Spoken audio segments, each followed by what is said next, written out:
اس ذات باری تعالیٰ نے جہاں ہماری جسمانی غذا کے لیے بے شمار نعمتوں کو پیدا کیا،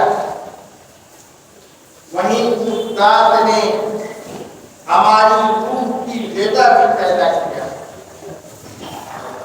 اگر اللہ رب العالمین ہماری روح کی غذا پیدا نہیں کرتا تو ہماری روح ہمارے اس لمبے تگڑے موٹے تازے جسم کے اندر لاغر اور کمزور ہو جاتی، لیکن اس ذات باری تعالیٰ کا بہت بڑا فضل و کرم ہے کہ جہاں اس نے ہماری جسمانی غذا کا انتظام کیا، وہیں اس ذات نے ہماری روحانی غذا کا بھی انتظام کیا۔